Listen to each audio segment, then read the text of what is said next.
How's she going, folks? Once again, I'm Nev from Nev's Tech Bits. Today I want to take you on a little bit of an adventure. The Video Blaster Camera Go was something that I really wanted. Everybody at my age really wanted around 1998, I think it was about the time this was released. And this thing was really something. You could use it as a webcam, and you could actually take pictures with it. It has 8 megabytes internal memory. The maximum digital video resolution is 640 by 480. Of course, it's USB compatible. It's got a USB on the bottom of it, and you can put AAA batteries into this and take pictures with it with a viewfinder. Unfortunately, the viewfinder is all you get, and there's no flash, but back in the day, this was a really interesting thing to have. This is a really cutting-edge type of thing to have, and I love it when I can find stuff like this in the Salvation Army used bin. It's really difficult to get this thing set up these days. It's really difficult to get anything set up with old-school OS software because the stuff just isn't supported anymore. But still, a really interesting old piece.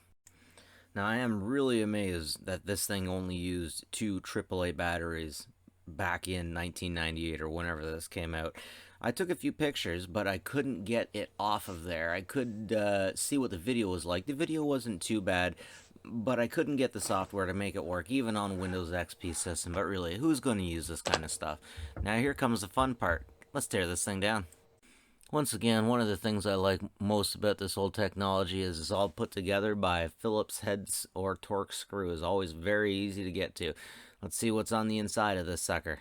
I might need a little bit of help to get in here. Let's take a look and see what we got. All the good stuff's there.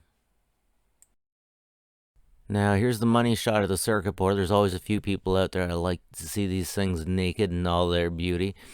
That's what I'm talking about. Anyways, let's flip it over.